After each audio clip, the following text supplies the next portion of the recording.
Eh bien bonjour à tous, ici Sinento, donc aujourd'hui on se retrouve pour une toute nouvelle critique, ou plutôt plusieurs critiques de films que j'ai pu voir récemment, donc des films de 2021. Donc j'avais envie de vous parler de certains de ces films, mais je me suis dit, par exemple Sainte Maud, je vais pas pouvoir faire une longue critique, donc ça sert à rien que je fasse un truc de 4 ou 5 minutes. Et je me suis dit, pourquoi pas regrouper tous ces films et vous faire une seule vidéo, ouais, c'est quelque chose que j'ai déjà fait, et je referai, ouais, parce que c'est assez pratique, ça évite de faire 4-5 vidéos sur un film à chaque fois, et en plus, des fois, j'ai un peu la flemme de juste faire une critique pour un film qui est pas forcément nécessaire, là au moins, je vous donne mon avis.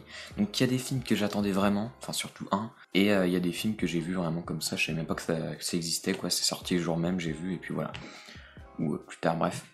Donc je vais commencer directement, voilà, il n'y a pas de... Enfin les ordres importent peu, avec le film Promising Young Woman, donc un film de Emerald Fennell, qui est une femme, donc une réalisatrice, et donc on se retrouve dans ce film notamment Carrie Mulligan, qui joue l'actrice principale, donc qui joue notamment dans Drive, voilà, c'est une bonne actrice, et donc dans ce film, eh bien, on va suivre jouer justement une femme qui va faire exprès d'essayer d'attirer les hommes, donc genre elle va boire et du coup elle va faire croire qu'elle est saoule en fait, en gros, et donc une fois que l'homme va dire la violer quand même, et voilà, elle va se venger, elle va vouloir, elle va se montrer agressive envers lui, elle va lui montrer que voilà, elle va dire t'as pas honte en gros, enfin ça va un peu plus loin que ça quand même, et voilà, elle s'amuse à faire ça, parce que elle a une amie qui est morte depuis longtemps et c'est justement ce qui lui a... Enfin elle est morte parce qu'elle s'est fait violer, etc. Enfin ça on va l'apprendre un peu plus tard. Et c'est vrai que moi je m'attendais vraiment à un film vraiment comique, mais vraiment je m'attendais vraiment à ça quoi. Et c'est vrai qu'il y a ça, mais c'est surtout un film assez dramatique justement parce que tu vas t'attacher quand même un petit peu à ce personnage, voilà, parce que tu la comprends, etc. Mais voilà, c'est un film où j'étais un petit peu déçu parce que même si j'ai bien aimé, vraiment je trouve que la bande-annonce était meilleur quoi, vendait un meilleur film peut-être. Voilà, enfin d'ailleurs la bande-annonce je m'en souviens plus trop, mais je me souviens quand j'avais vu la bande-annonce, je me suis dit vraiment le film est assez prometteur et je me suis dit ça peut être cool. Donc voilà, c'est un film assez féministe quand même qui te montre que les mecs c'est quand même des cons. Voilà, c'est un peu... J'ai bien aimé, mais voilà, je m'attendais quand même un petit peu à mieux. J'aurais aimé que ce soit vraiment plus dans l'humour. Mais voilà, c'est quand même assez sympathique et c'est un film assez original qu'on ne voit pas souvent. Donc du coup, je vous conseille Promising Young Woman. Ensuite, on passe au remake, on va dire, de Détour mortel avec le film Wrong Turn, Détour mortel en anglais finalement. Ça aurait pu s'appeler Wrong Turn, Détour mortel plutôt en français. Et donc c'est un film, du coup, lors d'une randonnée dans la forêt des Appalaches, un groupe d'amis se retrouve pourchassé par une mystérieuse communauté, donc dans les bois. Donc du coup, c'est un petit peu, justement, c'est Détour mortel quoi, c'est juste un remake, alors que je crois que le dernier, donc le sixième est sorti il y a quelques années, donc finalement ça on pourrait dire que c'est une suite. Mais pour moi c'est vraiment un reboot parce que déjà ça n'a, à part le titre, et le fait que ce soit dans la forêt ou quoi, il n'y a pas vraiment... Enfin, même s'il y a des ressemblances, parce que voilà, c'est des groupes, c'est un groupe de jeunes voilà, qui vont dans la forêt, qui vont se faire attaquer, machin, machin, qui découvrent une nouvelle communauté, donc voilà, c'est comme des tours mortels avec les mecs avec un visage défiguré, etc. Sauf qu'il n'y a pas. Alors moi j'ai vu que les deux premiers films des tours mortels, donc j'ai pas un grand amour pour la saga, et surtout que un, je trouve ça sympa, le 2, ça fait film, mais vraiment hyper années 2000, ça fait vraiment film hyper anecdotique, etc. Je trouve que c'est même assez drôle à voir aujourd'hui, mais le 2, je trouve que c'est un film qui a déjà vraiment bien vieilli. Même le premier, je pense, c'est peut-être même les suites, enfin le 3 ou quoi. Je trouve que c'est des films qui sont vraiment bien ancrés dans leur année. Et là, je trouve que dans ce film, on retrouve pas l'esprit vraiment des tours mortels. Ça aurait vraiment pu s'appeler autrement. Parce qu'il n'y a pas le côté humour, justement, qui est vraiment bien, je trouve, dans la saga. Il y a vraiment un humour noir, d'une part, ou un peu con aussi. Mais il y a vraiment quelque chose... Enfin, moi, c'est pour ça que le peu que j'ai pu aimer dans ces films, c'est l'humour, le côté un peu décalé, qu'on ne retrouve pas ici. En plus, là, c'est vraiment des... Ils vont vraiment rencontrer des gens qui paraissent physiquement normaux, quoi. Donc il y a un côté beaucoup moins flippant, mais le film est quand même assez... c'est vrai que le film a quand même un côté assez flippant par moment. Donc voilà. Le film est assez sympa, mais franchement, ça casse pas trois pattes à un canard. Enfin, moi j'ai trouvé ça, ouais, assez bof. C'est vraiment un film d'horreur très basique.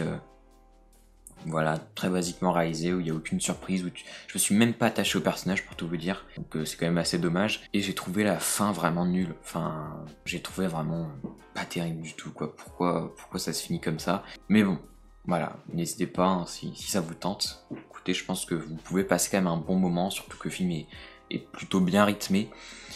Mais bon, ensuite on passe à un film Netflix, et ça franchement c'est une bonne petite surprise, voilà, I Care a Lot, donc avec Rosamund Pike et Peter Dinklage. Donc c'est l'histoire de Maria Grayson, voilà, qui est une tutrice, et donc qui est spécialisée auprès des personnes âgées, riches notamment.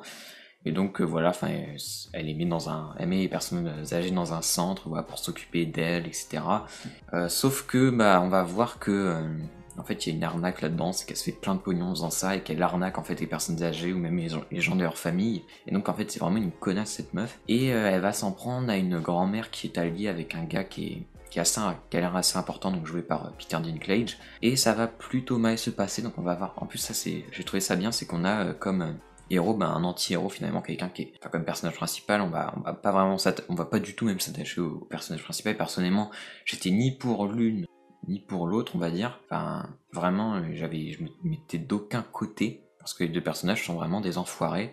Mais le film est vraiment très sympa à suivre et j'ai vraiment été agréablement surpris. Voilà, c'est bien réalisé, c'est très bien foutu, on ne s'ennuie pas. Alors il y a quand même une deuxième partie, alors ça c'est un truc qui revient souvent, mais Rosamund Pike elle se transforme littéralement en une vraie combattante et tout, etc. Mais bon, voilà, moi ça m'a pas trop gêné et j'ai trouvé vraiment le film bon et voilà, très intéressant, enfin très intéressant, assez intéressant.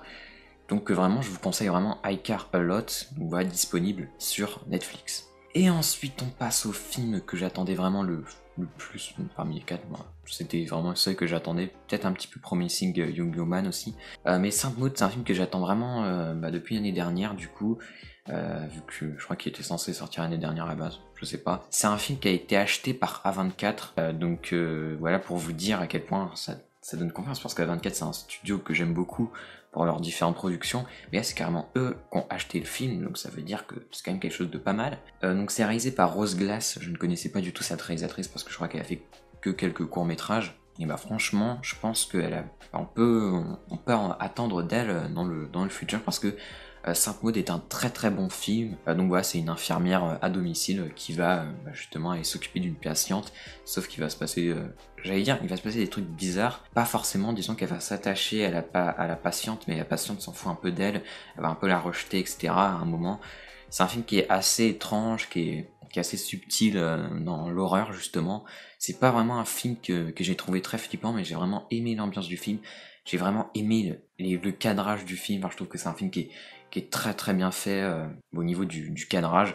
Donc vraiment, je vous conseille énormément Sainte Maud. Voilà, c'est un très très bon film A24. Le film est assez court en plus, donc il dure 1h20. Donc voilà, franchement, je vous conseille énormément Sainte Maud, et ça vaut le coup. L'actrice principale qui joue Maud est vraiment excellente, et moi il y a un plan d'ailleurs qui m'a marqué, voilà, quand elle descend les escaliers pour rentrer chez elle. Bon, ouais, ça va parler aux gens qui ont vu le film, mais je trouve qu'il y a vraiment de très très belles trouvailles, et du coup je vous conseille également ce film. Donc voilà, j'aurais parlé en très très peu de temps de 4 films plus ou moins bons, et du coup j'espère que cette vidéo vous aura plu, et moi je vous dis salut.